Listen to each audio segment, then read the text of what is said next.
Nas últimas semanas, trabalhando como motorista de Uber, eu vinha recebendo o mesmo pedido de corrida repetidas vezes, sempre à noite, sempre no mesmo horário, sempre com o ponto de embarque no meio do nada. No começo, achei que fosse só coincidência do aplicativo, mas depois da quinta vez, ficou impossível ignorar. Quando comecei a dirigir para Uber, dizia a mim mesmo que seria temporário, que eu não tinha passado anos estudando para acabar dirigindo de madrugada. Mas o tempo passou, as contas chegaram, as dívidas cresceram, meu diploma virou enfeite e o Uber virou minha única renda. As sextas-feiras eram sempre um inferno. Passageiros bêbados, discussões, portas batidas, gente vomitando perto do carro. Naquela noite, eu já estava no limite. Então, quando apareceu um pedido de corrida fora da cidade, vindo de uma área rural completamente vazia, aceitei na hora. Eu só queria sair da cidade.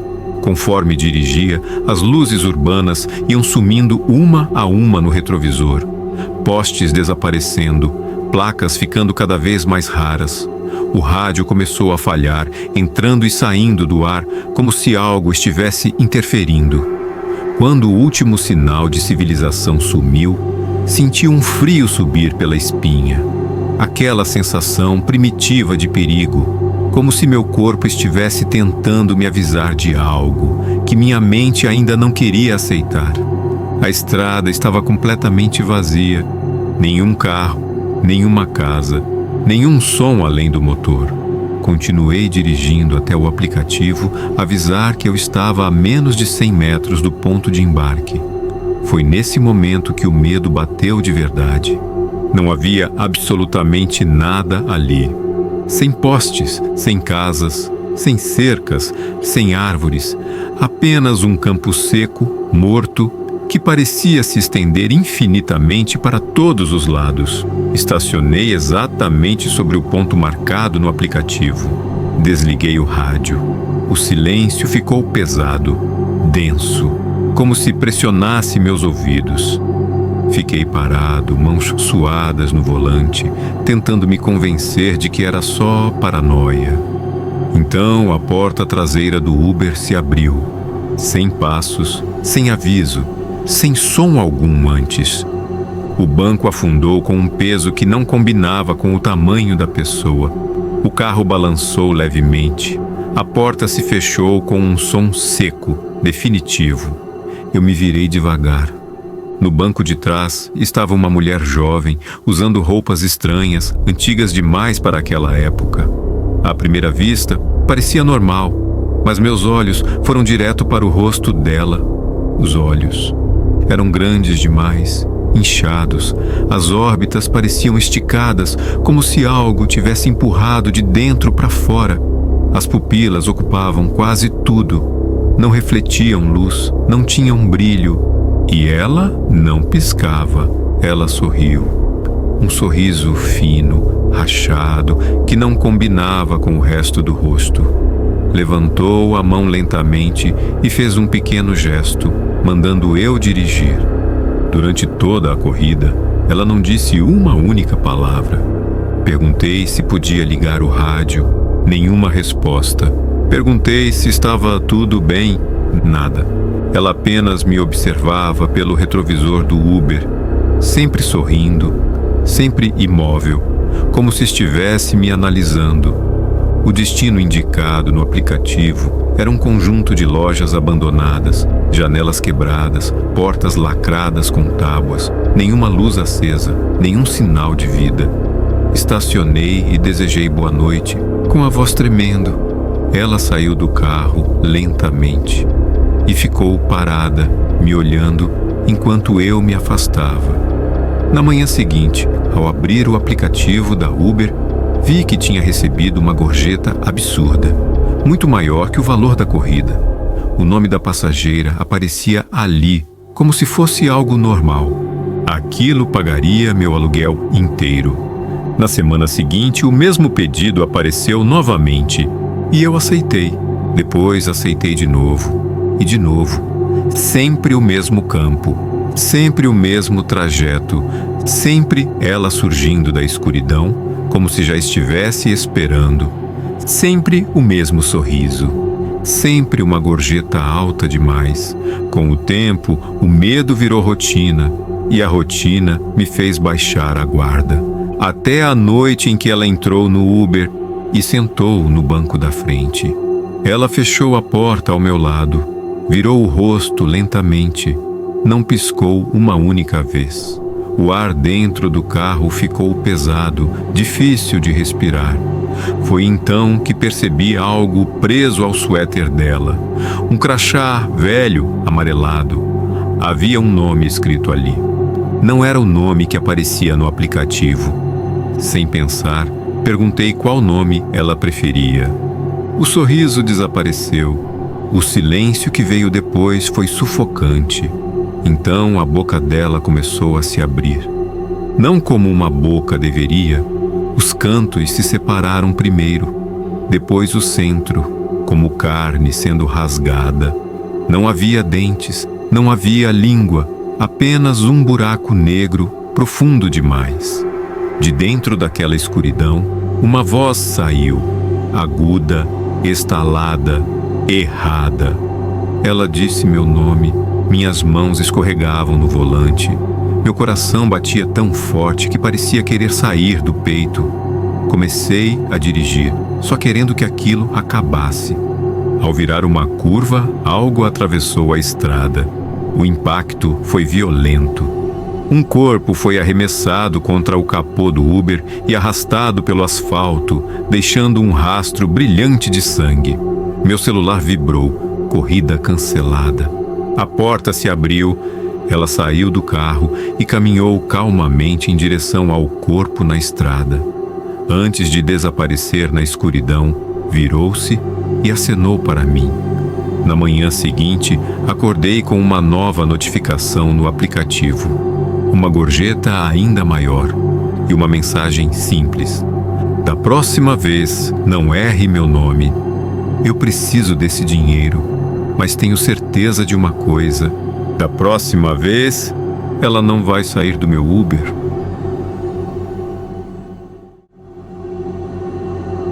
Eu moro em uma área muito isolada e, todas as noites, sigo o mesmo ritual com meu gato. Ele fica do lado de fora por alguns minutos, explorando o quintal, e quando é hora de entrar, eu bato palmas. Sempre funcionou. 2 ou 3 palmas, chamo o nome dele, e em poucos segundos ele aparece correndo. Sempre, naquela noite, eu bati palmas e ele não veio. Estava chovendo forte, o tipo de chuva que engole qualquer som. O quintal estava completamente escuro, iluminado apenas pela luz fraca da casa. Estranhei, porque ele odeia chuva e, mais ainda, odeia sair à noite. Não aqui, não com o tipo de coisa que anda pela região. Bati palmas de novo, mais forte. Chamei o nome dele. Fiquei parado, ouvindo. Nada. Depois de quase 1 minuto inteiro, eu ouvi algo. Um único aplauso. Veio da mata atrás da minha casa, do lado esquerdo, distante, mas claro demais para ser imaginação. Eu congelei. Fiquei ali, tentando convencer meu cérebro de que tinha sido eco, algum tipo de reflexo sonoro estranho. Mesmo assim, fechei a porta de vidro rapidamente, tranquei e puxei as cortinas. Talvez ele estivesse abrigado da chuva. Talvez voltasse depois. Ele sempre voltava. Preciso explicar uma coisa agora. Minha casa fica em uma área rural extrema. Não tenho vizinhos, nenhum. A propriedade é grande, cercada por floresta densa. Árvores altas, troncos fechados, arbustos cheios de espinhos. Há partes do terreno que eu nunca explorei. Atrás da casa, o solo desce em direção a um rio. Eu sei que ele está lá porque ouço a água correndo à noite. Nunca cheguei até ele. O mato é espesso demais e a descida íngreme demais. 15 minutos depois, ouvi um miado. Não era normal. Era alto, rápido, desesperado. Veio da lateral da casa, corri até a porta dos fundos e abri. Chamei o nome dele e bati palmas uma vez, só uma. Foi o suficiente. Ele surgiu correndo do escuro, rápido demais. Não parou na porta como sempre fazia. Passou direto por mim e correu para dentro da casa, escorregando pelo chão molhado.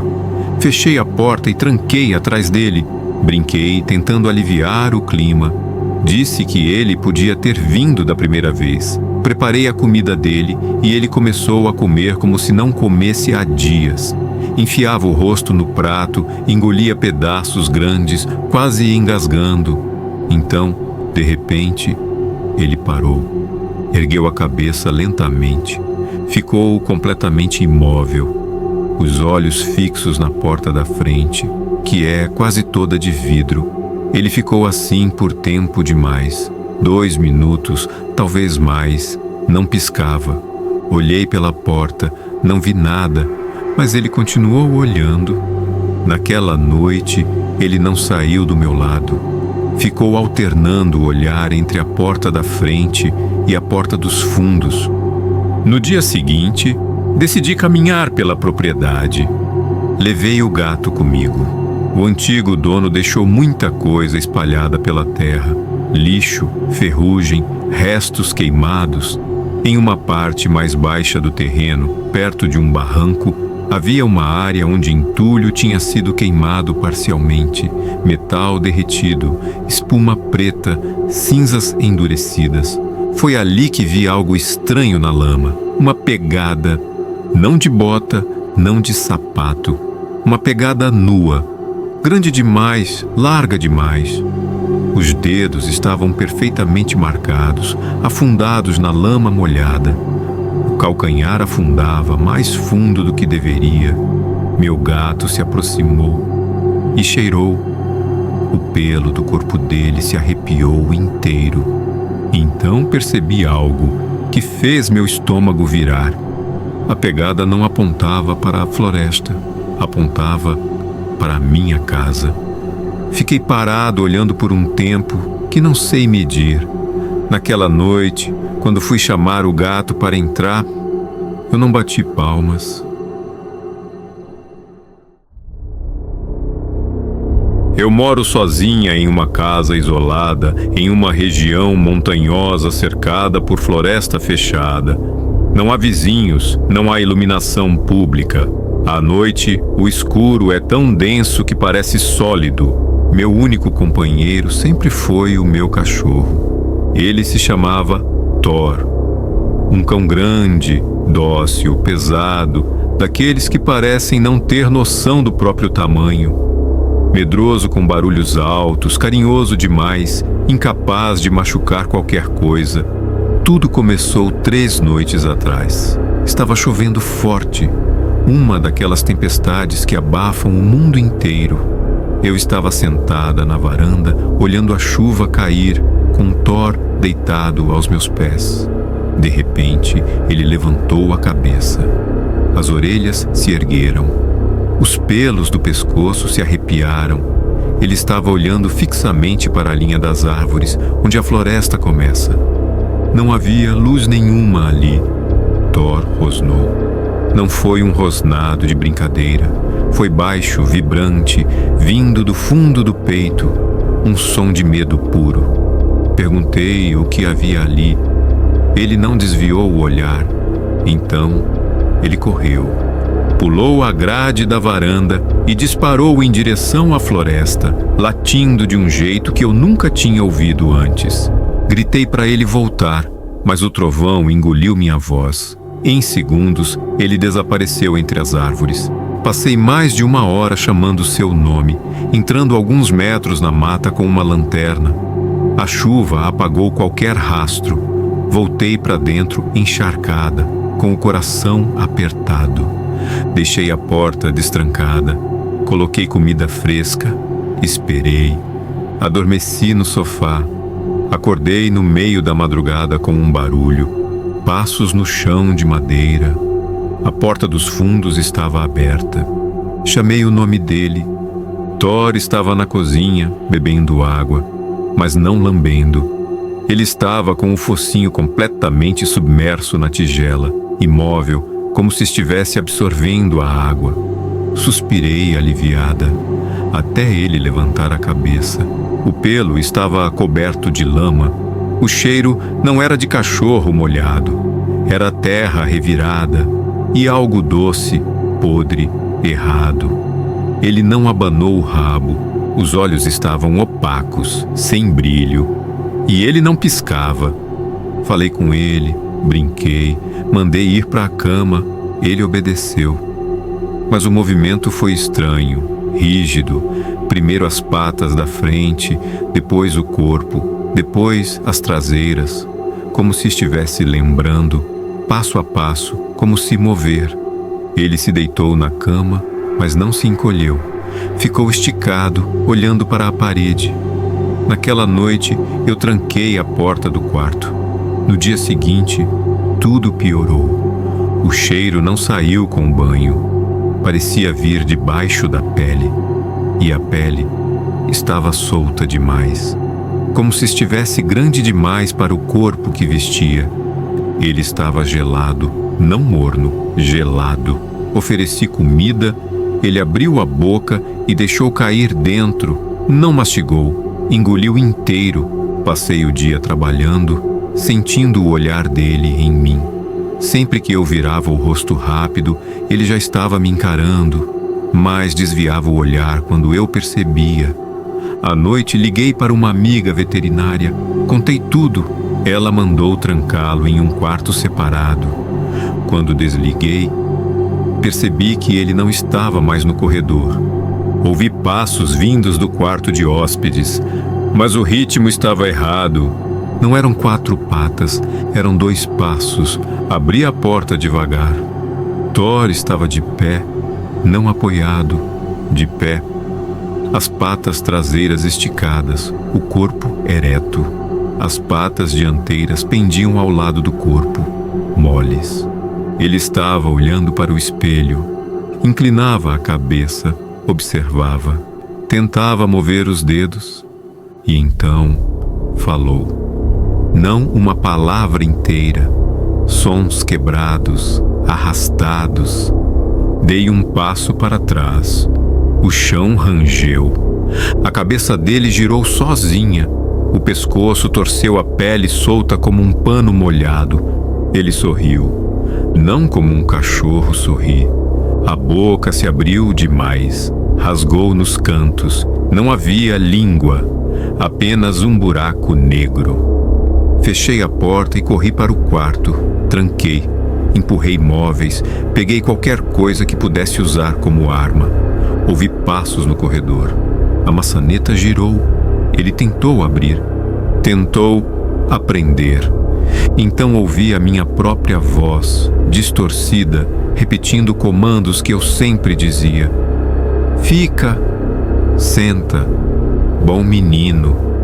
Depois ele choramingou. O choro perfeito do meu cachorro. Por um segundo, quase abri a porta. Então, o choro virou riso, pesado, humano. Ele começou a se jogar contra a porta. A madeira rachou. De repente, parou. Ouvi passos descendo a escada. Espiei pela janela. A coisa que usava a pele do meu cachorro saiu da casa andando sobre 2 pernas. Parou no quintal. Olhou para cima e acenou. Depois correu para a floresta. Não como um cachorro, como um homem torto, nu e errado. Ao amanhecer, encontrei a casa revirada, carne crua sumida, marcas viscosas nas maçanetas. Na estrada, perto da mata, encontrei a coleira e o resto. Não era um corpo inteiro, era o que tinha sobrado depois que algo tirou a pele. Nunca mais voltei àquela casa. Hoje moro em um prédio alto, no meio da cidade. Achei que estaria segura. Ontem à noite, o elevador parou em um andar vazio. Antes da porta fechar, ouvi passos no corredor. 2 passos. e uma voz, usando o tom exato que eu usava com ele. Bom, garoto. Estou trancada agora. Eles estão do lado de fora, arranhando a porta, não embaixo, na altura do meu rosto.